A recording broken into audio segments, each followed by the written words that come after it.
Bueno, vamos a meternos de lleno en un tema que es cuanto menos inquietante. Vamos a hablar de la que podría ser la próxima gran frontera del conflicto. Fijaos en esta frase. Es de un neurocientífico, el doctor James Giordano. El cerebro será el campo de batalla del siglo XXI. Es una afirmación potentísima, ¿verdad? Y nos pone sobre la pista de un cambio fundamental. La idea de que el propio cerebro humano se ha convertido en el nuevo escenario de la guerra. Vale, para entender bien este cambio, lo primero que tenemos que hacer es diferenciarlo de algo que seguramente nos suena mucho más. Y aquí está la clave de todo. Hasta ahora, cuando pensábamos en guerra de la información, hablábamos de controlar el flujo de noticias, de datos, para influir en qué pensamos sobre un tema. Pero la guerra cognitiva, eso es otra cosa, va mucho más allá. El objetivo ya no es el qué, es el cómo. Se trata de cambiar la forma en que nuestro cerebro procesa la realidad. Y lo más escalofriante es que esta batalla se puede librar sin que nos demos cuenta, en silencio, sin que suene ni un solo disparo.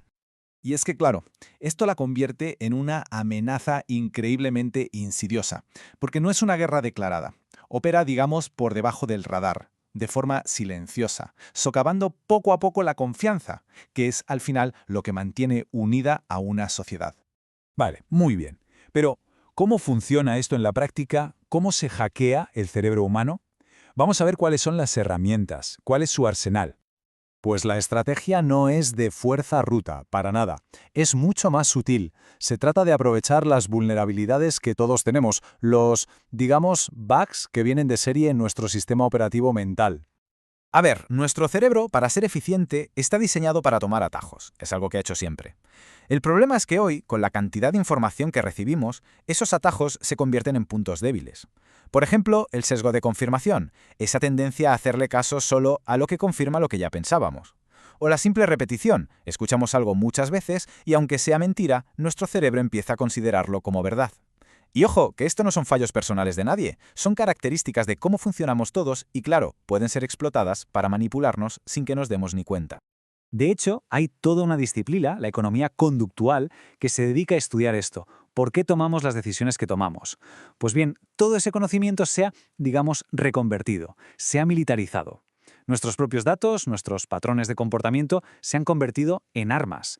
Y un caso muy famoso demostró hasta qué punto puede ser devastador. Seguro que suena Cambridge Analytica. Lo que demostró este escándalo es que era posible crear una especie de ventana a la mente de millones de personas. Y usando sus propios datos personales, influir en todo, desde qué compran hasta a quién votan. Y aquí viene lo más retorcido de todo. Ya no es como la propaganda de antes, la que venía de arriba abajo. Ahora se habla de propaganda participativa. ¿Qué significa esto? Pues que nosotros mismos nos convertimos en parte del mecanismo. Compartimos, damos me gusta, amplificamos mensajes que en el fondo están diseñados para manipularnos. Y la mayoría de las veces ni siquiera somos conscientes de ello. Claro, ante una amenaza así, que apunta directamente a la mente, los estrategas militares han tenido que replantearse todo. Han tenido que redibujar el mapa del campo de batalla.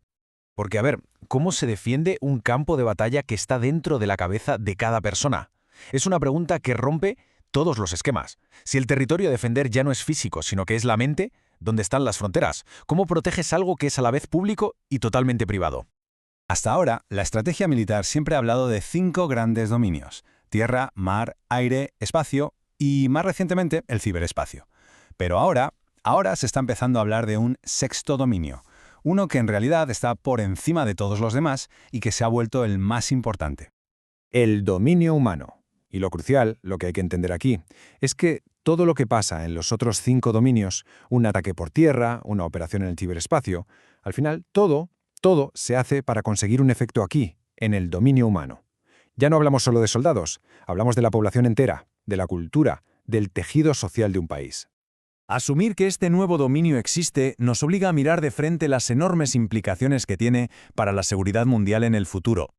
Y es que la próxima gran carrera armamentística, parece, no va a ser por tener los misiles más rápidos o los tanques más potentes. Va a ser por el control del cerebro. Las potencias mundiales ya están invirtiendo cantidades ingentes de dinero en militarizar la neurociencia, en desarrollar lo que llaman neuroarmas y en recopilar neurodatos, todo para sacar ventaja en este nuevo campo de batalla. Y claro, los principales competidores estratégicos de la OTAN no están de brazos cruzados. China, por ejemplo, está invirtiendo en lo que ellos mismos denominan ciencia cerebral militar. Su objetivo, alcanzar la superioridad mental combinando neurociencia, inteligencia artificial y biotecnología. Rusia, por su lado, lleva tiempo perfeccionando el llamado control reflexivo, que es una estrategia muy sutil para manipular la percepción del adversario y conseguir que por sí mismo tome decisiones que beneficien a los intereses rusos. Ante este panorama, un informe estratégico para la OTAN propone una serie de pasos urgentes. Las recomendaciones son muy claras. Primero, declarar oficialmente el dominio humano como el sexto campo de operaciones. Segundo, aumentar la concienciación sobre la guerra cognitiva entre todos los aliados. Y algo fundamental, empezar a desarrollar marcos legales y éticos para todo esto, antes de que se nos vaya de las manos. Y todo esto nos lleva a la pregunta final, la más inquietante de todas, que está en el centro de la guerra cognitiva. Si el arma es el propio individuo, ¿quién es el soldado y quién es el civil? Las líneas que antes estaban tan claras ahora se difuminan por completo, y eso nos obliga a repensar qué significa conflicto y qué significa seguridad en el siglo en que vivimos.